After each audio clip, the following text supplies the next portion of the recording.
Damon, I was thinking to myself today, I had a great week, but it was a long week. I need some Friday energy. So I did go out and get us a very special guest to bring us some fun Friday energy on this TGIF August 1st. Pete Sousa on the other side of the intro.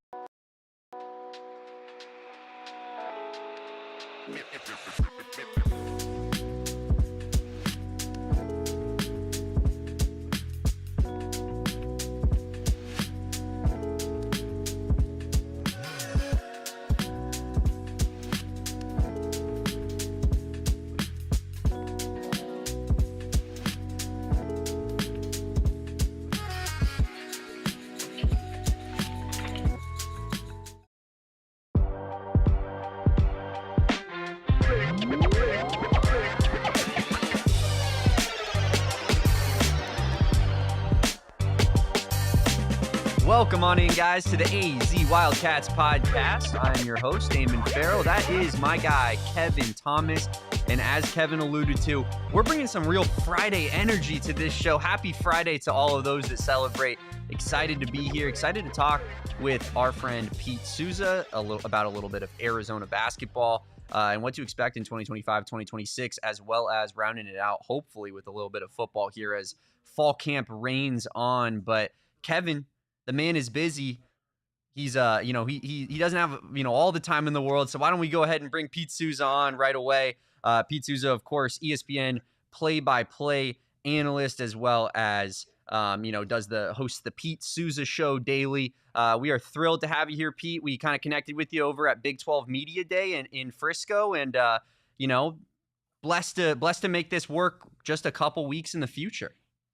Dude, I'll tell you, I remember. First of all, thank you guys for having me. And I'm an energy guy, so you got the right dude for Friday. But I was out there. I was lucky enough to call a bunch of games in Tucson because I love. I grew up a little older, right? But I grew up Lute Olson, Sean Elliott, Steve Kerr. That was always on in the living room, and it was almost being from Philly. It was like, man, it felt so far away. So to be there and to be at McKale Center and to experience that, like I said, a bunch of times this year, I think I had 3 games out there during the Big 12 slate. Well, I got done one game, and you were always like looking online to see how you did, see if people were talking, what about you. But you try to stay away. You should stay away from that.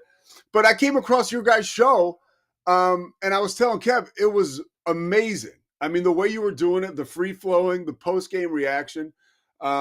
So I knew exactly who Kev was when he came up and said, "What's up?" And I was like, yeah, dude, I would love to. So I'm totally honored to be here. And one thing you left off, which is important because it's Big 12. So I host the show Inside the 12, and that's coming back August 23rd. The first show, it'll be, it's football during football season and basketball during basketball season. But you guys can see it whether you're in Phoenix or Tucson. And it's going to be on in local markets, and then it's going to be on, I think, Turner, TNT, or True TV, and then it's on the Big 12's YouTube channel. So look out for that. It's starting up pretty soon. Football cannot get here soon enough, but I miss basketball as well. And when you're talking about Arizona, I think basketball right away. That and Desert Swarm.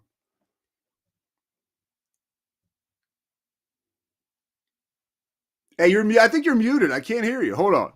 Why can't I hear you? Hold on. Sorry. No, not on your end there, Pete. That was on us here. But we are excited to talk about Arizona basketball, of course, but honored that you were watching our show. I mean, it means a lot to us, genuinely, and I know Kevin and I are both really excited for Arizona basketball this upcoming season. But that Inside the 12, podcast, that's going to be a lot of fun. Definitely going to have to tune in. It's a TV show. It's a TV show. Look out for it. So look out for it. Can't wait for it. That sounds absolutely electric. Love learning as much as I can about the Big 12 whenever I can, and I'm sure that's going to be extremely informative. You talked a little bit about going down to Tucson and just how special McKale Center was, just kind of growing up and the aura of Arizona basketball, essentially. But, I wasn't planning on starting here, but I think that's kind of a good starting point for us. Like, where does McKale rank for you among some of the other best venues in the Big 12 conference? Because it is such a deep top to bottom conference when you talk about fan support, great basketball, phenomenal venues. Like you're in Waco, you're based out of Waco. I know Baylor has an absolutely unbelievable new arena. Where does McKale rank among that Big 12 conference? Well, for me, that's a great question, by the way. But for me, it's probably second or third, maybe second behind Allen Fieldhouse. I got to call. You know what? Although, who wants to live?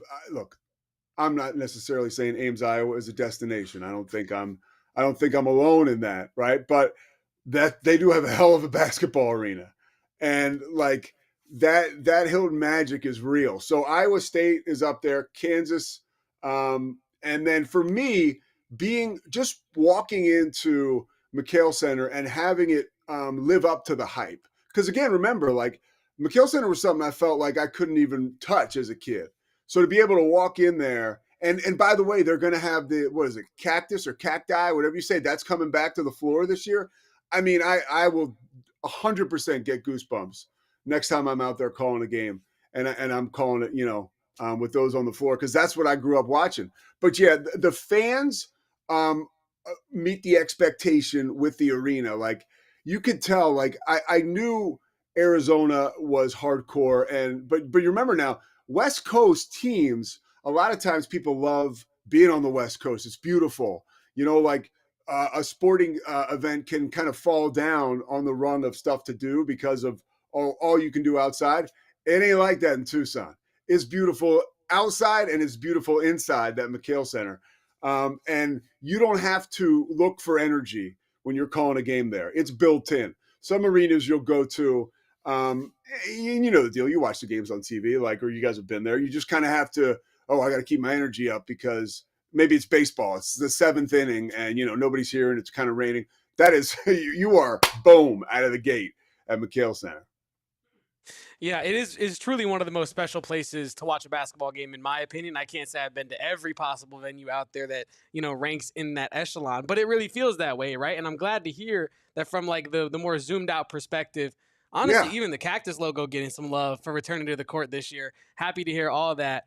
Speaking of the zoomed out, more perspective there for Arizona, what was your viewpoint of Arizona's offseason and their kind of roster turnover over the course of this past summer from your perspective, right? Because me and Damon were in the weeds with it. We think every player is great. But what is your more zoomed out perspective on this offseason that Tommy Lloyd's put together? Well, first of all, I love your attitude because I think it's important that, you can be critical through a certain lens, but also, there's so much going on that we don't know, and you want to support the team and be positive more often than not, right? But sometimes, I live, like I said, Dallas. I'm back and forth from Dallas and Waco, but like people are losing their minds right now about Micah Parsons and stuff. I mean, people, you want to see negative to check in with Cowboys fans right now. That could be a bridge too far for them. Which is kind of hilarious because I'm an Eagles fan. But I love what Arizona, they got 4 guys coming back who are like productive members of the team, right? Like Baylor, they had to reinvent the whole thing. And I also look at, you get a blue chip 5-star guy like Koa Peat, who, and Tommy Lloyd will tell you, he's been recruiting for a long time, even like when you look at the roster, right? When you go all over the place, like Nelson even coming over is like, he's a Tucson guy. Like that's like, there's familiarity there. Like that's not so frequent, right? Like in college basketball today. And when you look at exactly like Brayden Burries too, like that's in addition, you get 2 5-stars coming in. One of them for Arizona is Burries. Like everybody talks about Koa Peat. But like Jaden Bradley is the maestro at point guard, but now you've got Burries now coming in too that can, obviously he's going to be electric, but he can also take care of the basketball. And I mentioned Evan Nelson, he's the other one that'll probably be tasked with that. But like to get outstanding players that fill needs, there's no better world to live in. And Koa Peat gives you that too, because last year, I love Tobe Awaka, and I'm pumped that he's back, and Mo Krivas as well. But I did feel at times like Arizona didn't have a guy who could face the basket and just go get a bucket. That could be the case this year with Koa Peat, who, by the way, like I know like recently a story came out about how awesome he was playing for USA Basketball and Tommy Lloyd in that U19 tournament. And like I heard that I worked at USA Basketball when I was like out of college, like I interned there in public relations. So I have some people there and they know I call games at the Big 12 now. And I heard like the most amazing stuff about him as a dude, like which is very important when you look at guys who come in and might be one and done, looking to get theirs. There's just a ton to be excited about with Koa Peat and his fit naturally as a player and as a person. That's like a really, really big deal. I think sometimes we don't talk about character enough. Sometimes if we're not talking about it, maybe it's not there. So I guess that's a good reason. But yeah, I believe that Arizona, Tommy Lloyd has hit a home run. The only thing I saw, Coach Bakamus left today.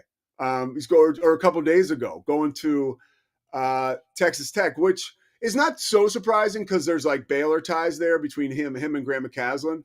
I know I've called a bunch of games. My good buddy King McClure, because he's a Baylor dude and King's the man, and I know he was like bummed for Baylor. Like he's pumped for Coach Bakamus, but he's kind of like, man, that's a loss. That's a loss for Arizona. I'm sorry. Yeah.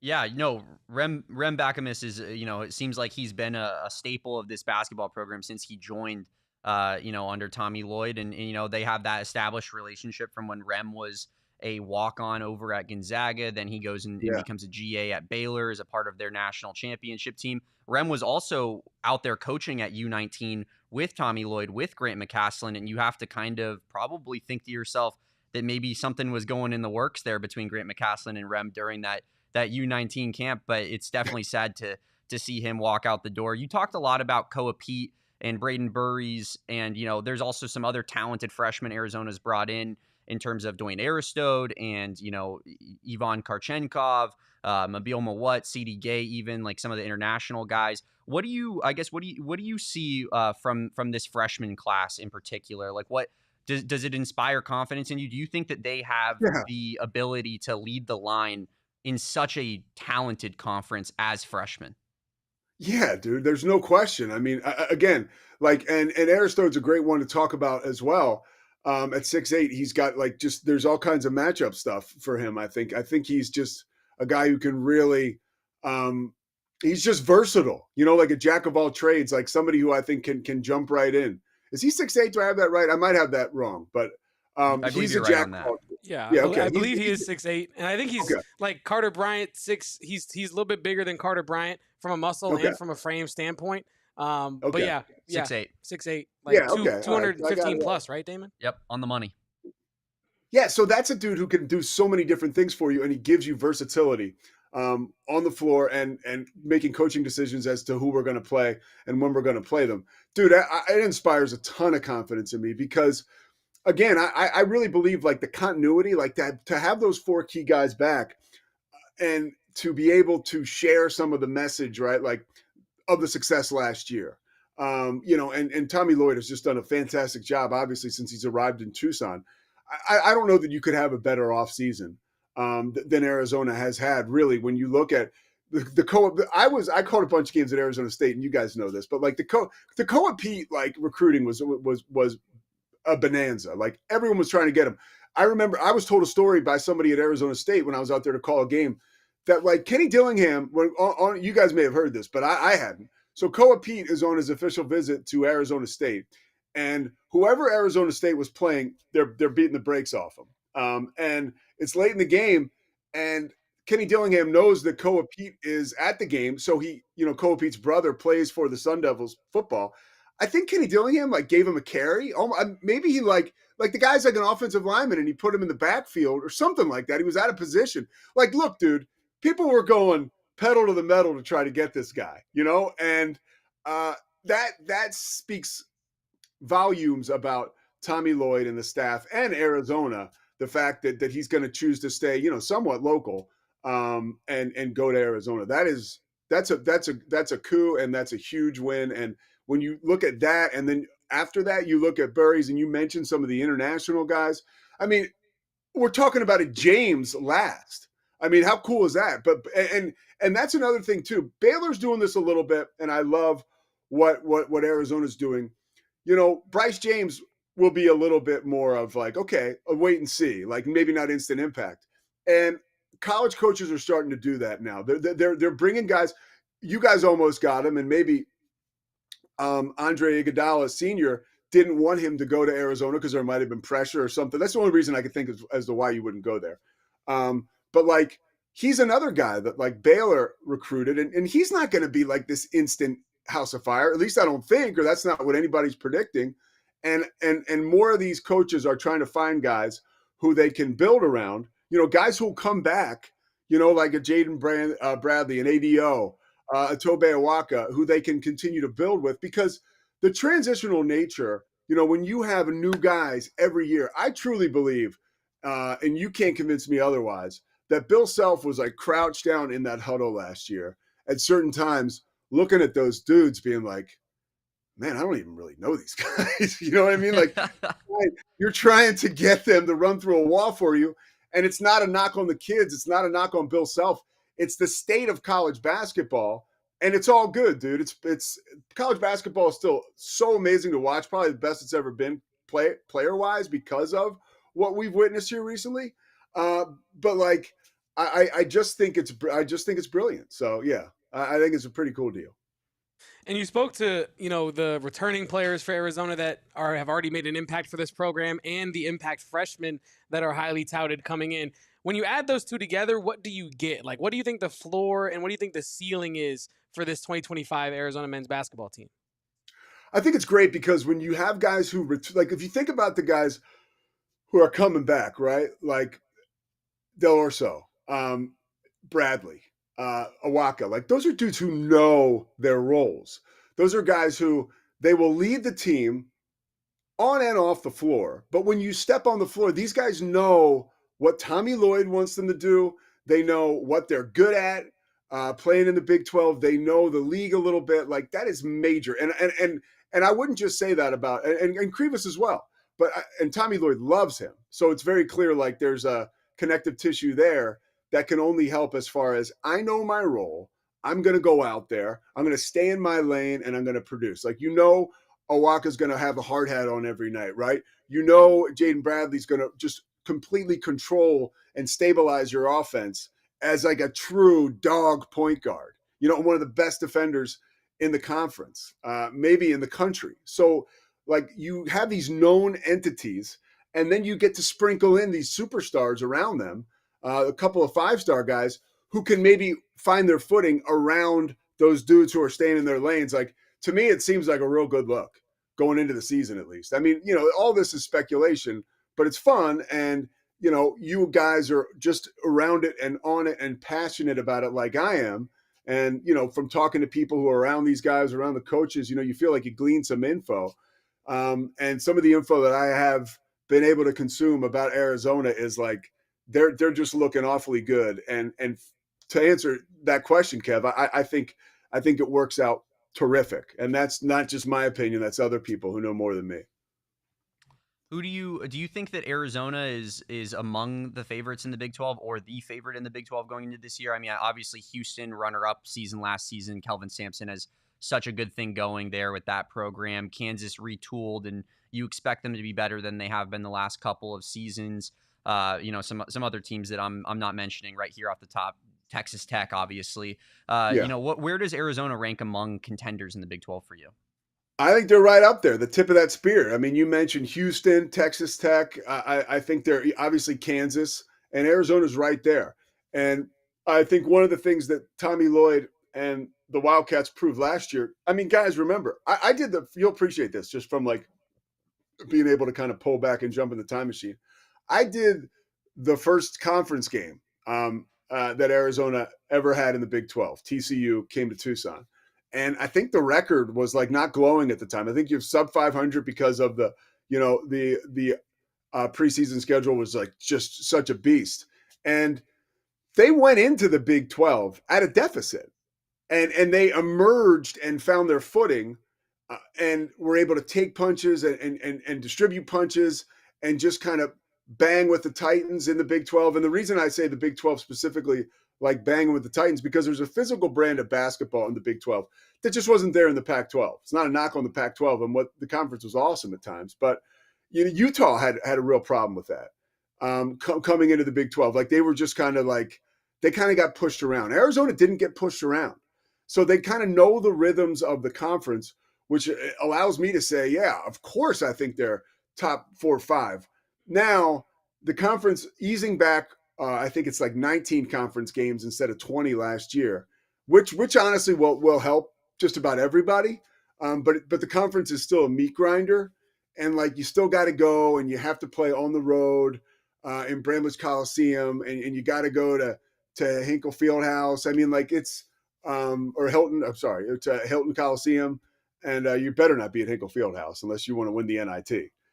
So let's keep that off the menu for now, because that's where they put me late in the season. ESPN does. You don't want to be with me in March, dude. You want to be on the road to the Final Four. You do not want to see Pete Sousa in March. If you see me in March, you done something wrong. Okay. But no, I think that it's a real good time to be a Wildcat fan, and I do have them in that upper echelon of the Big 12. One team that we haven't talked about at all that has kind of, erased my memory when I was talking right there is BYU. And they obviously have an unbelievable roster that they've put together. Kevin Young has a great thing going. What's your impression of what they got going on over there in Provo? Dude, it is like they got it going. They got it going. And it starts with Kevin Young. And it also has a lot to do with the support they get from BYU alum. There is loads of money going into BYU, similar to Texas Tech. And that's why this 1 year window before that 20.5 cap comes in, $20.5 million, like they're really taking full advantage.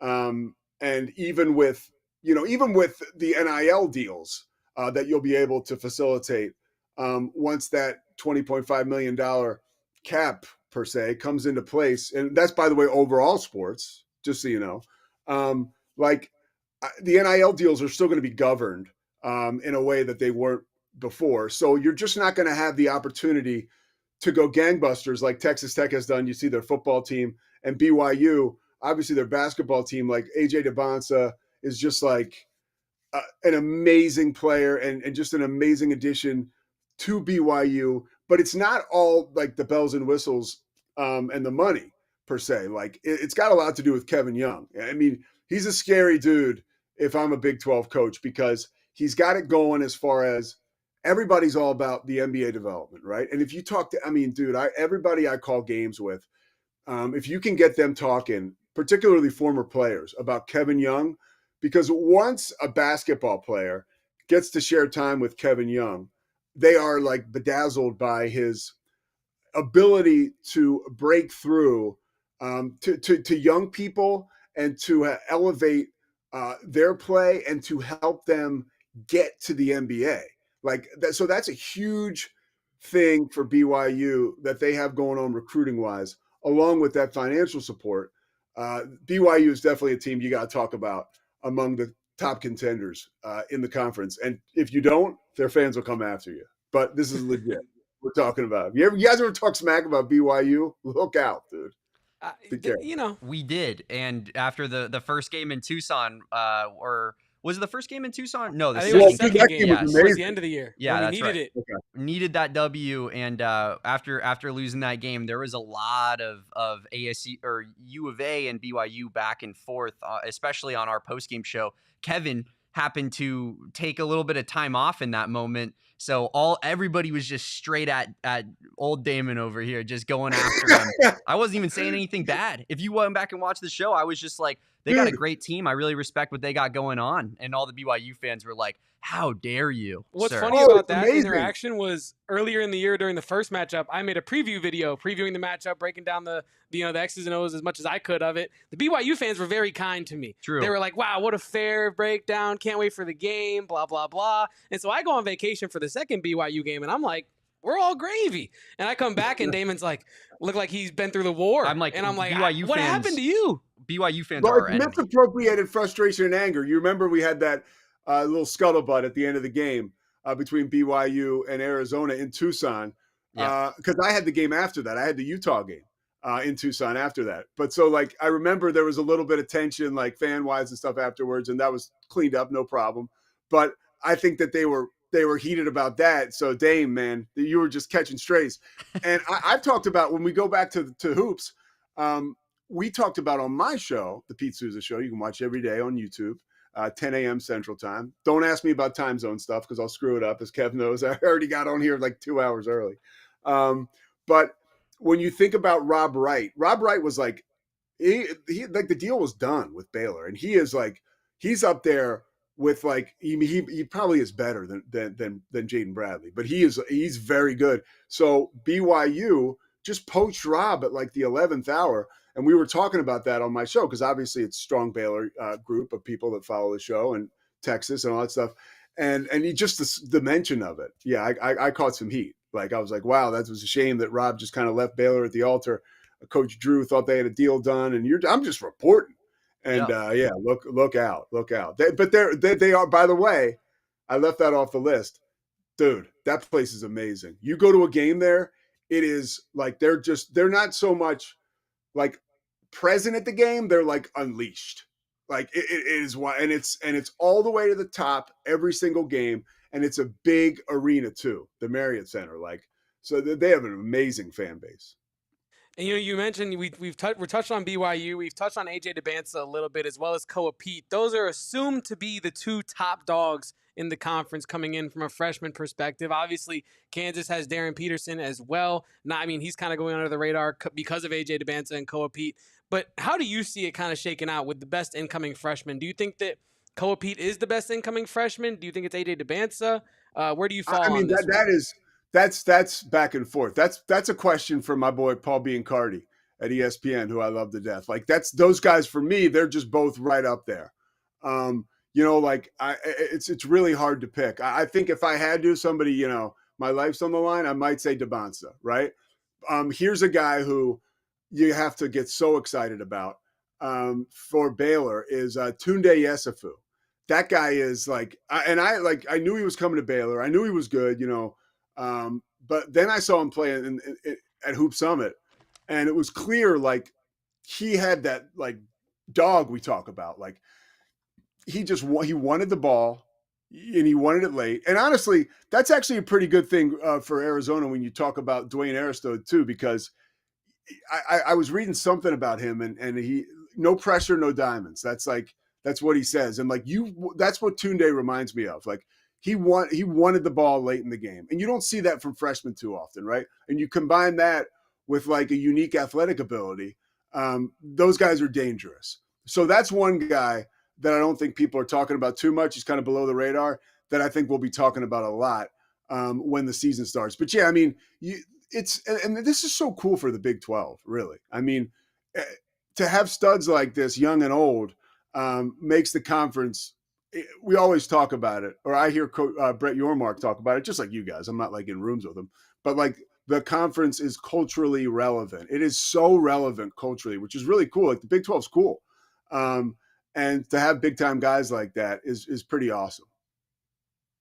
Yeah, no, I totally agree with you. It's huge for the parity of the conference. We talk about it, Damon and I, with the football side of things as well. Like the parity coming into this year is unbelievable, and it's only going to help grow the conference in general. We've touched on it, but I think we would love to ask you for maybe a definitive answer. Do you have a favorite Arizona player on this upcoming year roster? It can be from just I love to watch this guy play point of view. It could be from maybe you have interactions with them and you just felt that they were a good dude. Who's your favorite Arizona player on the 2025 roster? Well, I did love Caleb Love. I thought he was super cool, but that's gone. So I can't say him. I love the way that Tobe Awaka plays. I love a dude like that who is able to. It's just rare that we got. I mean, he's extremely skilled and talented, right? Like comes over from Tennessee. Like the guy's like he's got the goods, but he's also like just like I said, like a lunch pail guy, like a hard hat guy. Like he'll push you around, right? And it's not necessarily pretty. And to have a guy like that, I think is invaluable. A guy that comes back he's invaluable. Like he does the dirty work, and so often now in the world we're living in college hoops, like, it's like the thing I said about Kansas. Like, you're just bringing these guys in who are super talented, but then, like, you really don't know what you have. I love the way that Awaka plays. I also love what Del Orso does, just stretching the floor. I feel like we may be overlooking his contributions to come next season because of, the influx of 5 stars and you have good returning players coming for Arizona. Like, you always need a guy that can shoot threes. You always do. So, like, that's a dude who, you love him because I'm like, wait, what's this guy doing here? Like, he could be checking me out at 7-Eleven. Like, I wouldn't think anything of it. You know what I mean? But he does not look like the beast that he is on the court. You wouldn't pick him out of a lineup. I'll put it that way. If you were like, yeah, which one of these dudes, and you put him with like 5 studs, you'd be like, I'll take the short guy. Or not. And he lets you know about it. Yeah, he lets you know about it too when he hits a shot. He everybody in McKale can hear him. Yeah, it's really cool. It's really cool. We've been putting you on the spot a lot here, Pete, but I'm just going to do it one last time before we get you out of here. We already talked about this being the basketball conference, right? And how many great, phenomenal coaches are in this conference. Kevin Young, Tommy Lloyd, Kelvin Sampson, Bill Self, who's one of the GOATs. Where do you rank Tommy Lloyd among the coaches in this conference? Because it really is such a deep and just really, really high-level group. I mean, that's a tough question because there are so many good coaches in the Big 12. I almost have like recency bias on the other side because he's like a newer addition. I almost want to rank him lower than guys that have been there for like a long time, but that's not the question you asked me. I would put him like off the top of my head. I got to put like, I think Kelvin Sampson is just like walks on water. I've always been crazy about his coaching style and the way he is as a dude. I think I put him number 1. You got to put Scott Drew up there. You have to put, let me think. I mean, what Grant McCaslin has done, he just wins everywhere. I think you put Tommy like right around there with Grant McCaslin. If I'm not leaving anybody out, like just like right away, which I may be. But I think, Bill Self, who I've left out. So yeah, that bumps him down a little bit. But yeah, he's up there I'd say top 5, right? For sure. And he could look, dude, on any given night, he could outcoach any of those guys. Like, but we're talking about like old, just rankings, whatever. That's why I put him top 5. Which is crazy because I think in every other conference he's top 2. Like, he's at like he's number 1 or right below whoever is number 1. I would argue. And then in the Big 12, you're looking at it and you're like, well, you could argue, Kevin Young and Scott Drew as a recent national championship. It's wild, man, how deep top to bottom this conference is, not only from just a team standpoint, roster standpoint, but also just the level of the coaches that we have here. But Pete, we are, not quite in basketball season. We are going into football season, diving head first. And you got some stuff that you got going on in terms of coverage for football that we'll shout out before we get you out of here. But are you excited for the Big 12 football season this upcoming year? I mean, I cannot wait. And I'll tell you, like, I'm more excited this year than I was last year. And it's because of the quarterbacks in the conference are just like that creates, like, pardon my term, but like total sex appeal for the Big 12 football conference. Like, it just does. Like, you got 9 quarterbacks coming back this year, I think, who threw for 2,500 yards or more last season. And honestly, I don't know that Noah Fafita's on that list, and he's awesome. Like, I mean, I know he struggled at times last year, but to have a guy like that come back is a big, big deal. So when you think about that, like a guy like Noah Fafita isn't like ranked in like the top like 9 or 8 quarterbacks, you could say maybe. Like, that's, you got a great group of quarterbacks. So that's one thing. And we've talked about this, like, because you're always talking about, like, we do this weekly show and you have to captivate audiences while also, giving them good information, giving them access, right? Giving them good coaches and player interviews. But you want to keep them dialed in, and quarterbacks keep people dialed in, man. Like, even for me being close to Baylor, like Sawyer Robertson is a monster. Like Avery Johnson at Kansas State, Rocco Becht is like awesome. Bear Morton, like you just go through, And it's like, man, and you got Caden Salter and Juju Lewis at Colorado. Again, those two dudes like weren't on the list I talked about. So I'm super pumped for football season, and the quarterbacks, right? It's like the year of the quarterback in the conference. Should be so fun to watch. Yeah, we're fired up for it. Fired up to have Pete Sousa on the show today. We thank you so much. We know we went a little long with you. Appreciate you being generous with your time. No problem. And this was so much fun, man. We can't wait to have you back on and just an absolutely phenomenal interview. I'm here anytime. And look, let me plug a couple things before I leave. All right. Absolutely.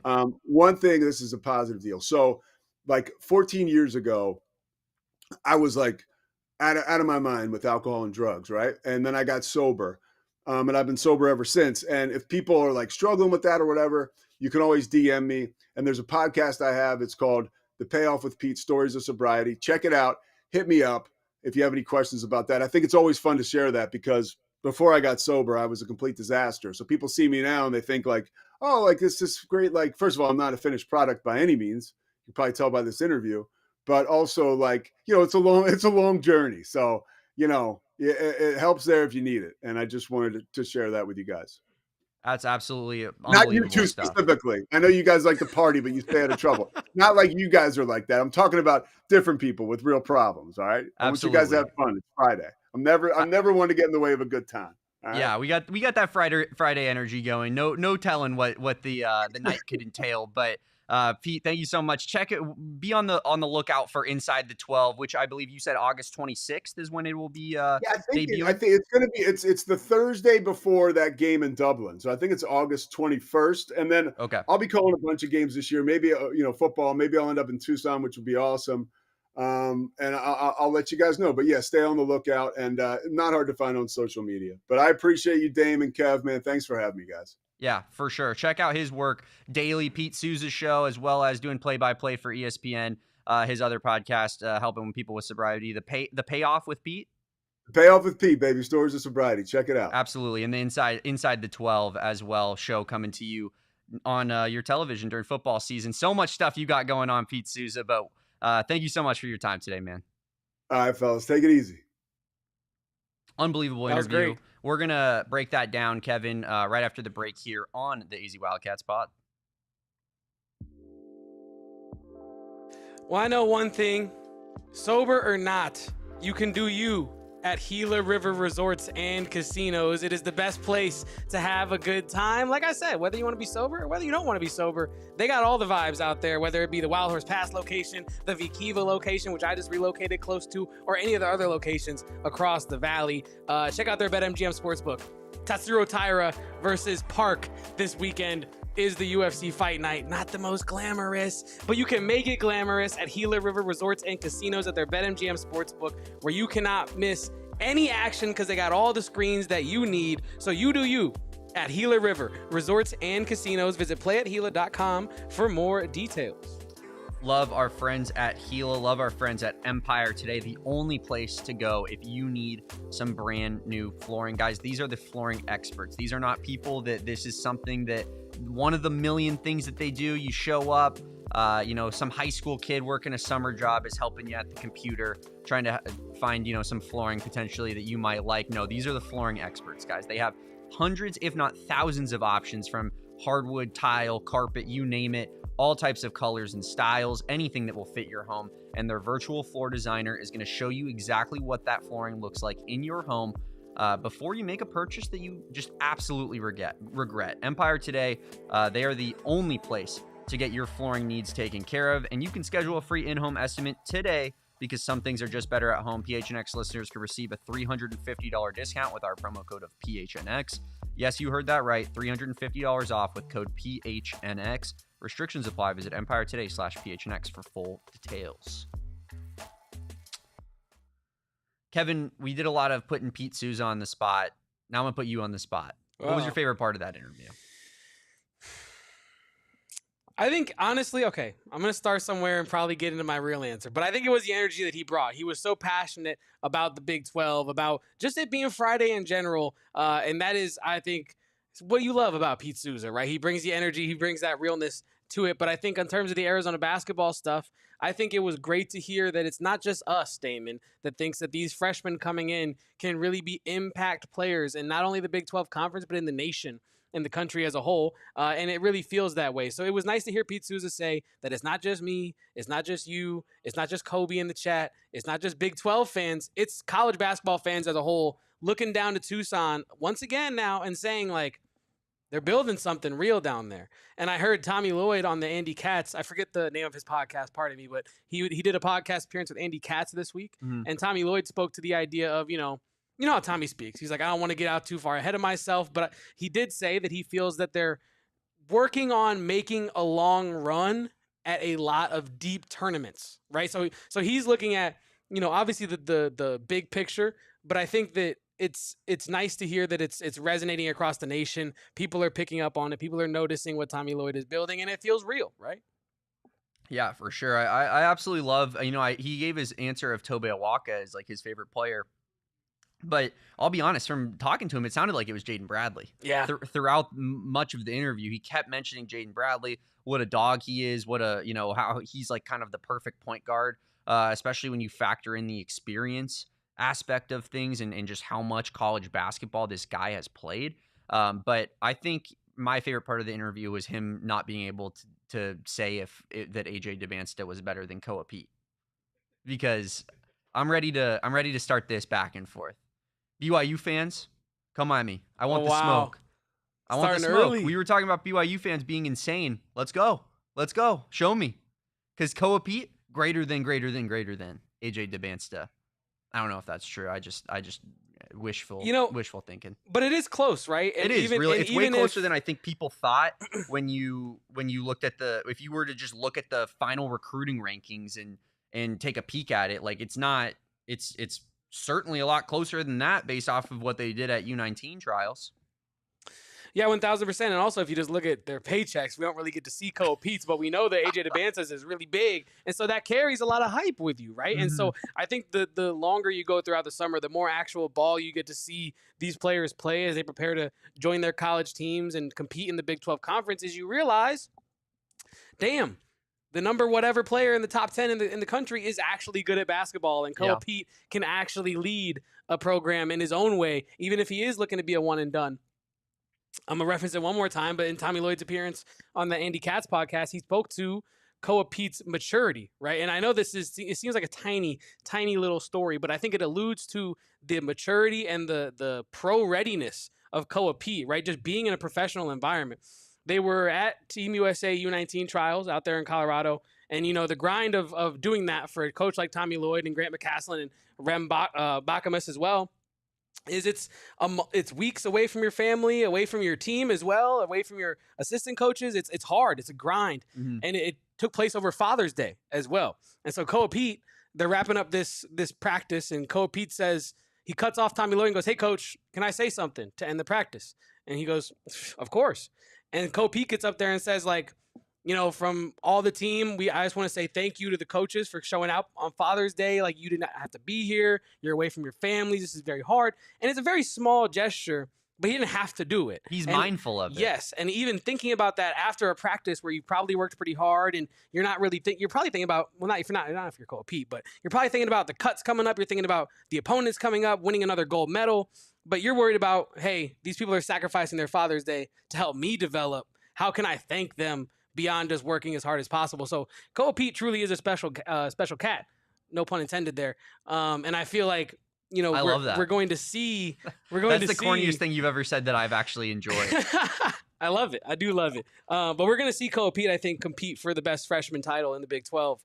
But it's because of that intangible aspect as well. Like, you can see it all with AJ DeBansta. You can see it all with Koa Peat too. But I think the intangible aspect is going to, at times make him look better as a winner, I will say, than AJ DeBansta. Not like AJ DeBansta's not a winner, but you know what I'm trying to say there. Yeah, there's zero, sort of,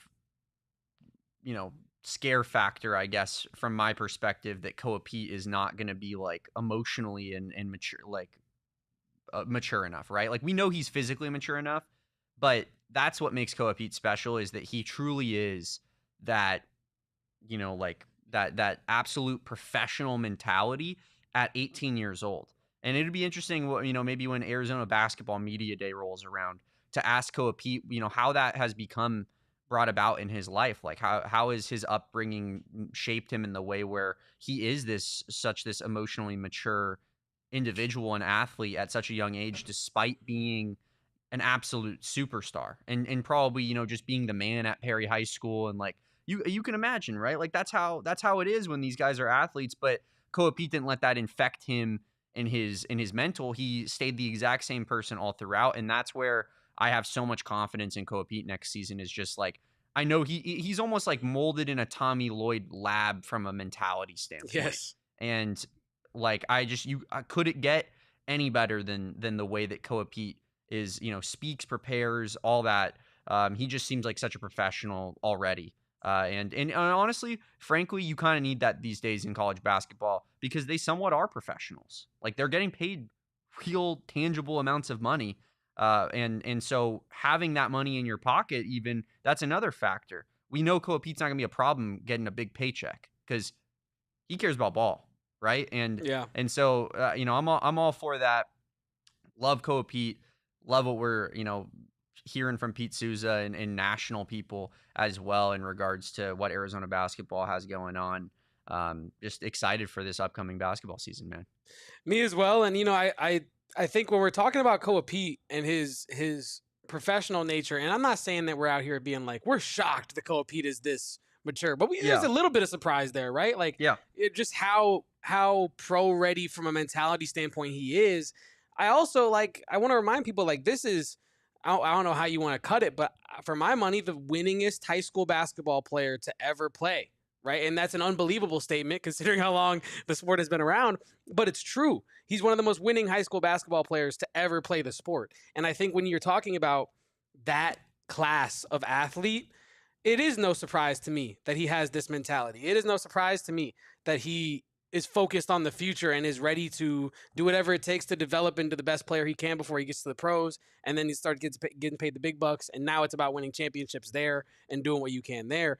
I'm not surprised at all that the winningest high school basketball player ever is pro ready mentally and is locked in on development, because that's what it takes to do that, is my point. You don't get to where Koa Peat is at unless you're focused 100% of the time. You know, you don't take breaks to go be, you know, superstar Koa Peat, maybe doing whatever this, doing whatever that on the left side of things, whatever.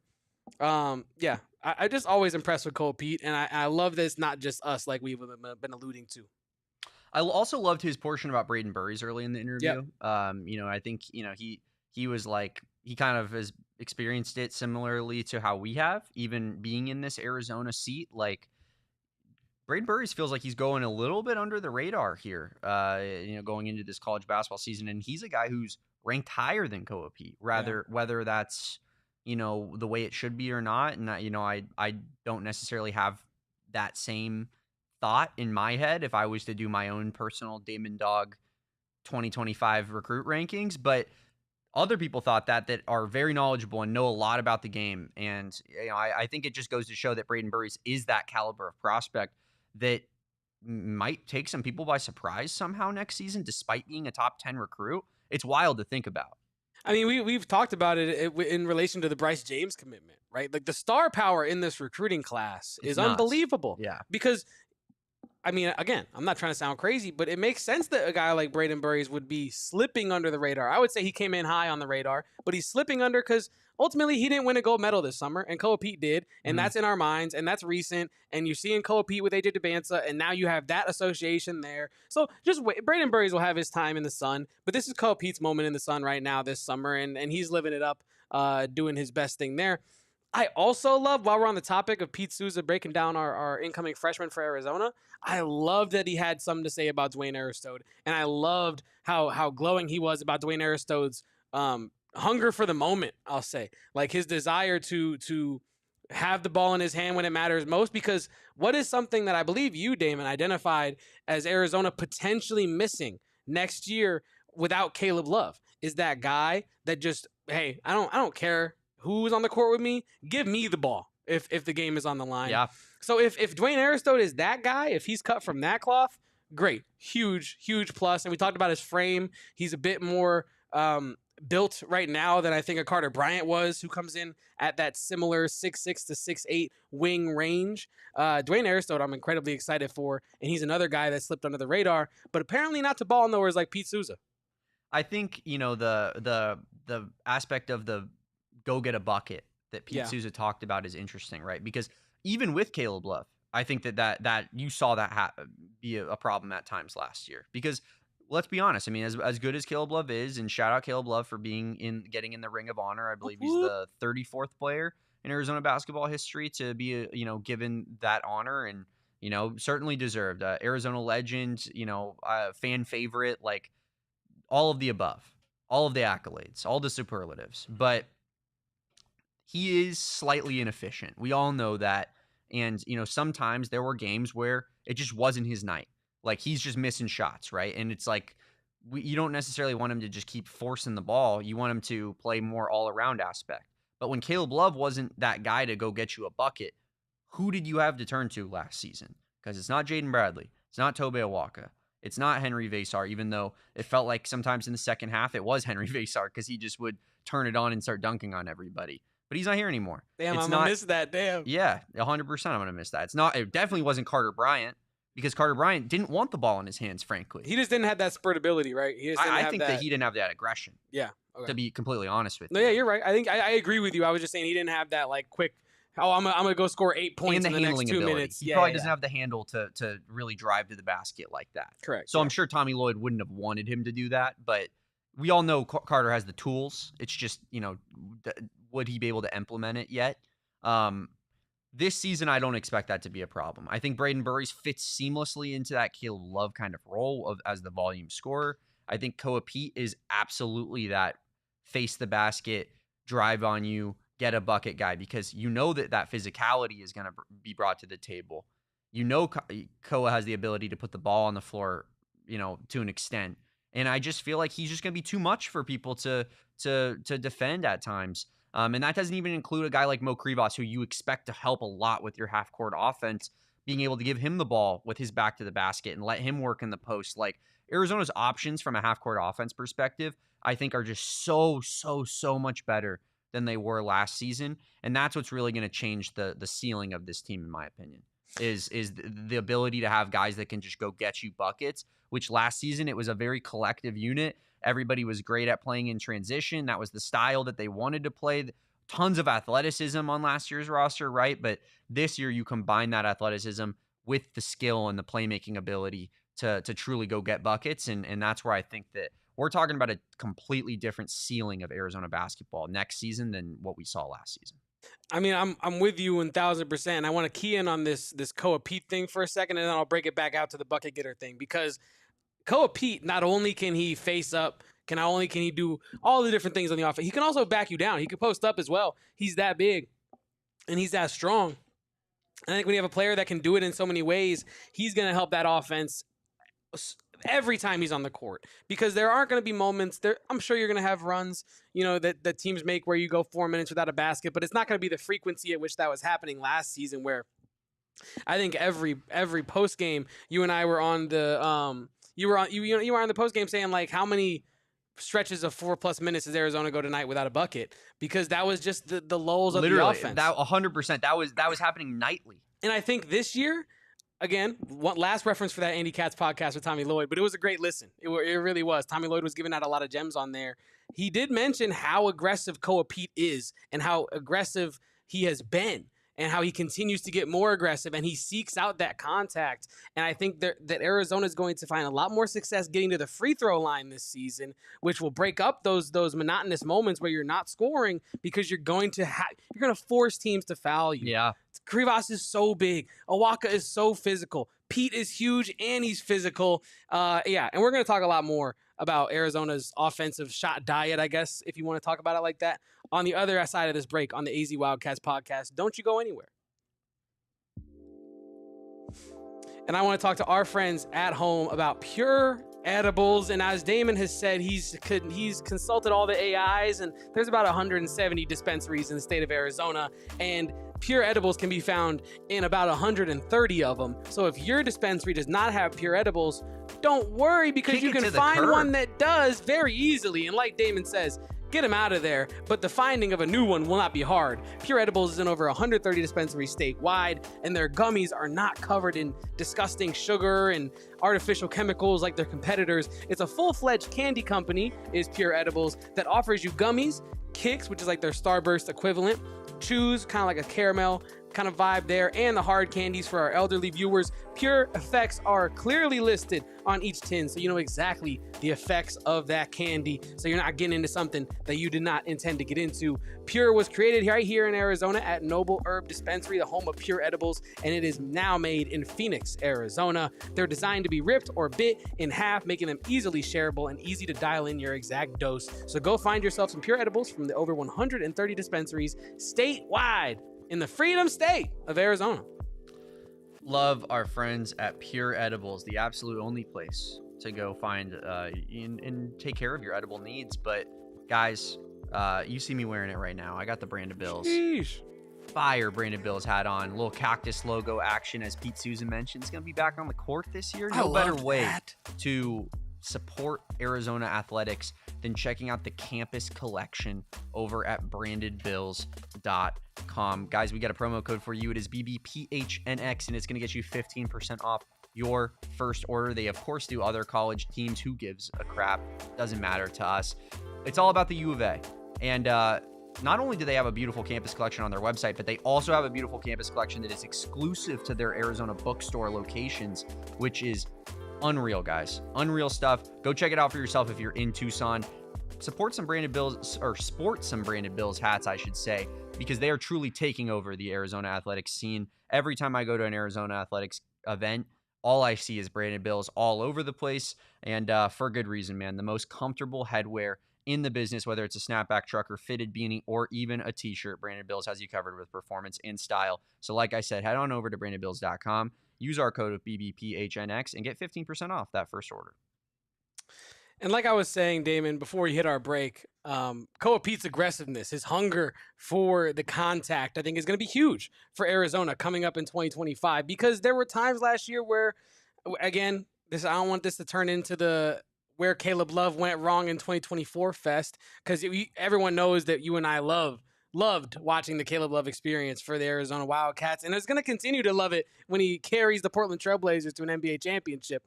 But just call me when that happens. What I was going to say about the that franchise. was, like, there were times where you and I are watching this team last year, and we're just like, I love Caleb Love, but I wish he would drive to the hoop and just force them to foul him, because he's so big, he's so physical, and we just need points, or we just need to break up this little stretch without a made field goal. Yeah, because you can get free throws and not get field goals, and if you, until you can save yourself some time, is what I'm saying, to figure out that bucket that you need. If you can break that up, go to the free throw line and put the other team in maybe foul trouble as well. That's another aspect of things.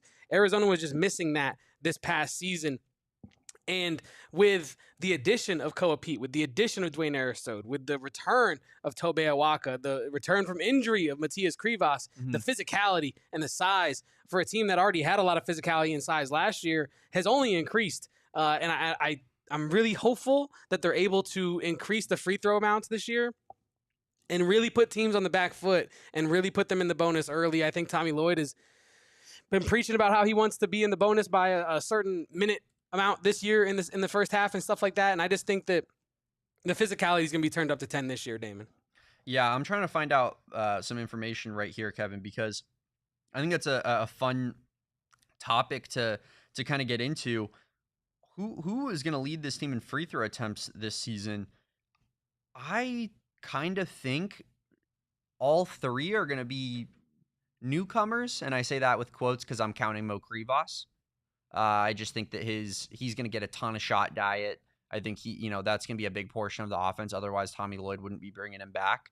And, that's the type of player where they're going to truly have to foul him a good amount to probably, keep him from getting, frankly, like 15 points, 20 points per game, because he's just so massive and he has decent ability with, his back to the basket. I think, the touch could still be worked out a little bit more. And, we saw him miss some bunnies last season, but in the limited playing time he did get. But I really do think, Kevin, that we're going to be looking at next season. So I'm looking right now, free throw attempt leaders on the team. KJ Lewis, Jaden Bradley, Caleb Love. Jaden Bradley obviously coming back. Then you have Henry Vasar, Tobe Awaka, Trey Townsend to round out that top 5. I think it's going to be Koa Peat, Brayden Burries, Mo Krivas. That's my guess for the top 3 of free throw attempts next year, and I think that that's going to be huge for this roster because you do supplement it with experience, but you also you bring in a totally new aspect that last year's team just did not have to them. Yeah, no, I'm with you. I'm trying to think of what my top 3 prediction would be for free throw totals. I'm thinking Koa Peat, I'm thinking Jaden Bradley, and I am thinking Motiejus Krivas as well. But I do think JB puts his way up into that top 3, and I would probably, if you make me extend it a little bit, I'd probably put Brayden Burries at 4, pretty close there. But I really do think Koa Peat's just going to have the ball, and he's going to be looking for contact and making guys work on defense. And there's a lot of great defenders in the Big 12 Conference, don't get me wrong, but it's a different level with Koa Peat, and I think that you're going to be forced to foul him a lot this upcoming year if he's playing it smart, which I think that it sounds like that is the plan, right? I think that's the type of guy who's just, quintessential. You foul him because you can't guard him. Yes. Like, and that's how it should be, really, if things go the way that you expect them to go for Koa Peat. Kevin, we're going to take this thing into overtime real quick, and we're going to round out this discussion just with a couple quick hitting news and notes here. We mentioned it during our Pete Sousa interview. Rem Bakamis to Texas Tech. It's a loss for Arizona basketball, no doubt. I mean, you hear nothing but good things about Rem from every single person in and around the basketball program. Seems to bring a ton of energy to the table.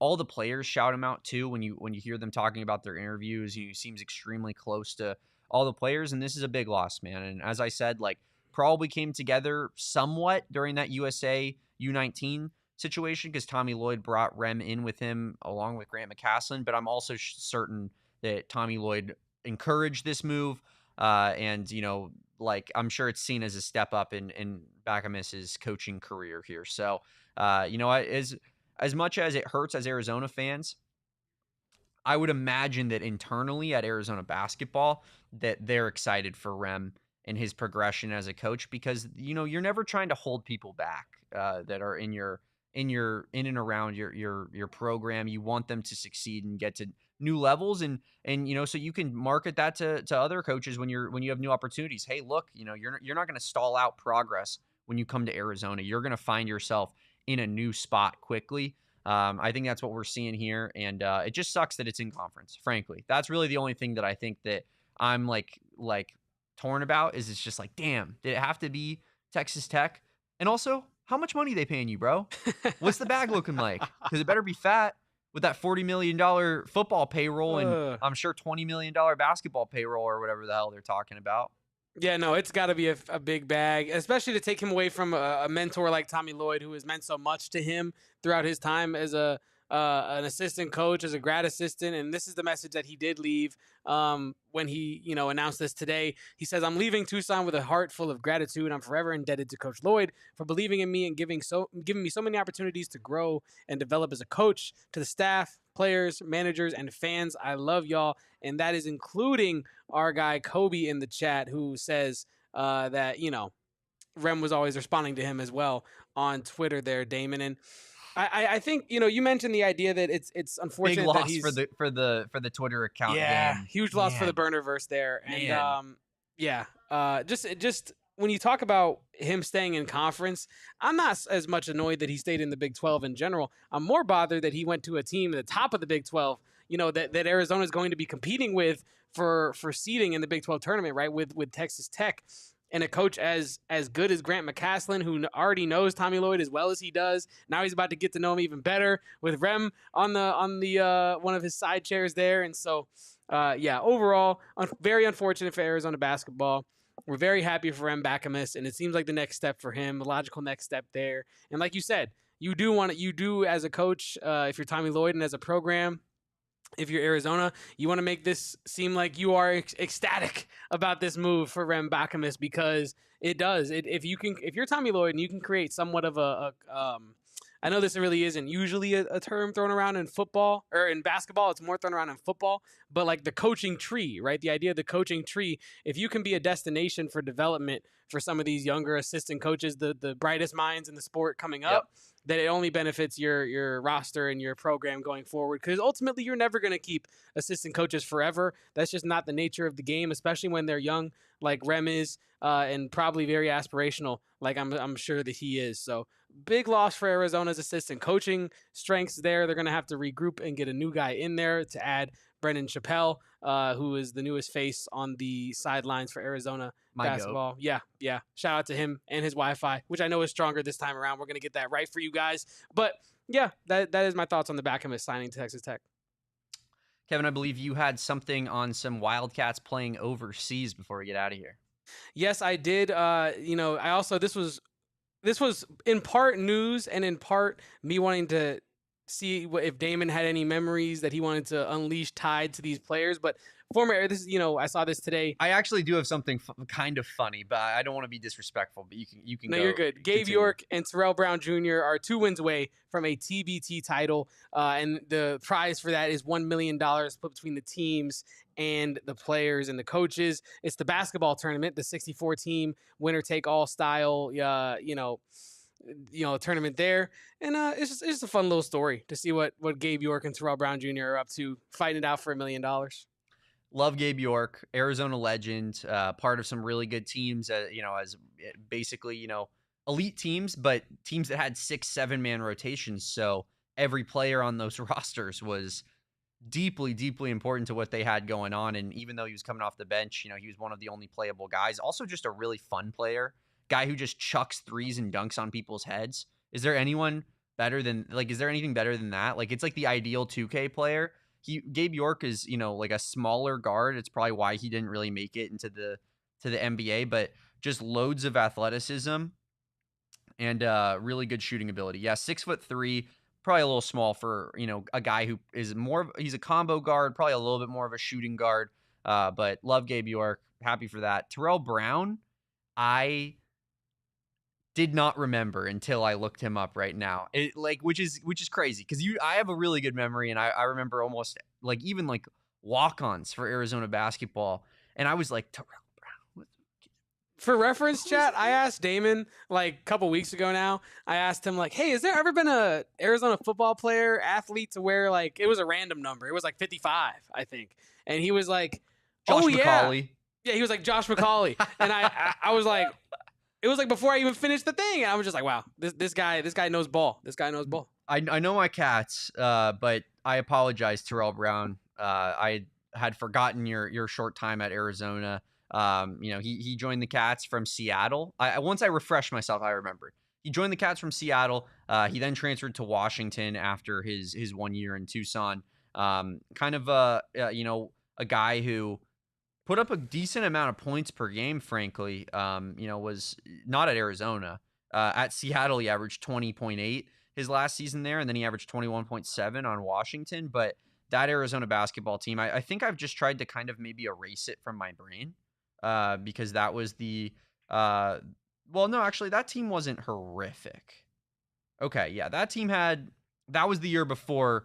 That was Sean Miller's last season that he was in Tucson. I was thinking of the Justin Coleman, Chase Jeter year for a second, and I think I'm getting in my head a little bit about. I was thinking maybe mixing up Jordan Baker with Terrell Brown, transfer guard, or who was here. But yeah, you had James Akinjo on that team, Tabelis, Matherin, Jordan Brown, Terrell Brown, Jamal Baker, Christian Coloco, Dalen Terry.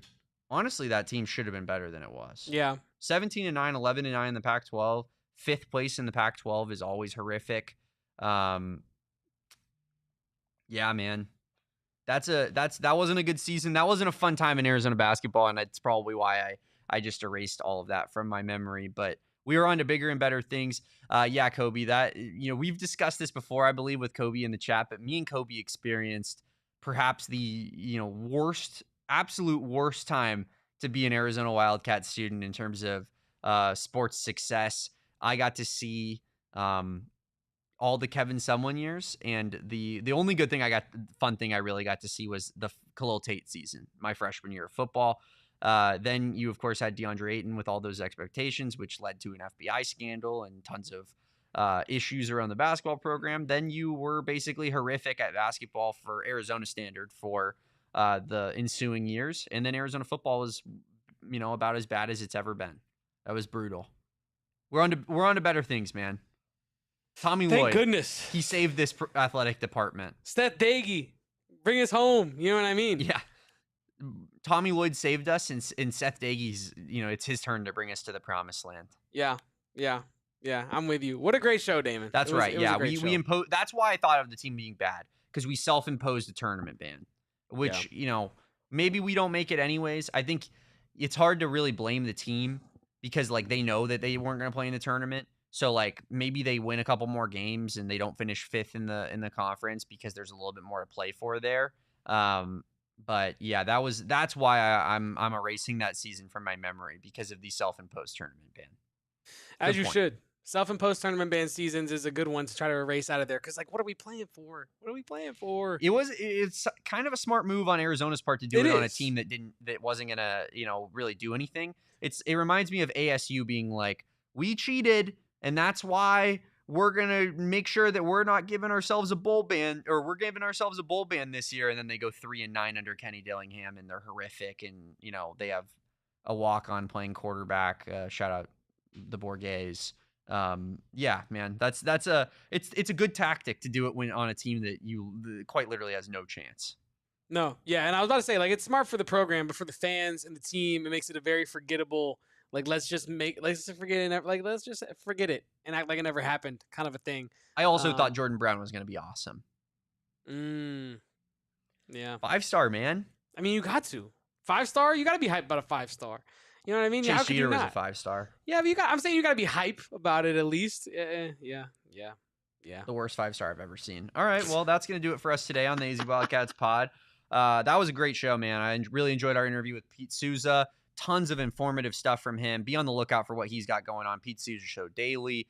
Obviously calling games all the time for ESPN, for Big 12 athletics, and of course, the Inside the 12 television show that's going to be joining your local television, hopefully sometime soon here, mid August. He's telling us August 21st, I believe, is the date he gave us. Week before the Dublin game. Be on the lookout for all of that. Super excited for things that we got going on in the horizon here, and super excited to talk about a little bit of Arizona basketball, Arizona football, and all of Arizona athletics with you guys every day on this fine program at 2 p.m. Kevin, we are going to be doing a special episode debuting tomorrow. Obviously we missed our Tuesday show with the Arizona Football Media Day going on. And just kind of having to, go back and forth from Phoenix to Tucson and back. But we're going to be giving you guys a 2 p.m. show tomorrow. So make sure that you are locked in on that and ready to go for our 2 p.m. Arizona AZ Wildcats pod tomorrow. Anything else before we get out of here, my guy? Spears will be there, I am told. I'm told Spears will be on that pod. So excited for that as well, Damon. But outside of that, I just want to, like you said it earlier, thank Pete Sousa for his being very generous with his time and being great on today's pod. And let's get to the weekend, huh? Let's do it. Hope that was some good enough Friday energy for you guys at the end of the week. Happy Friday.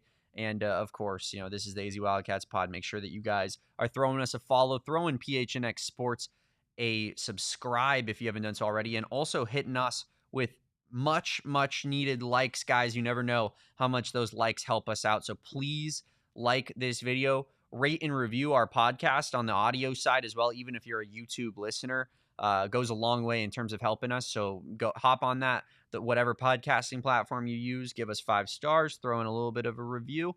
Helps us out so much. Really appreciate everybody for being here today. It was an absolutely electric show. I am at Damon Dog. He is at Kevo Post, and we are at PHNX_Wildcats. We'll be back on a Saturday at 2 p.m. Make sure you guys are there for that. But until then, peace out, bear down. And go Cats. See you Saturday. We all silly like the mayor.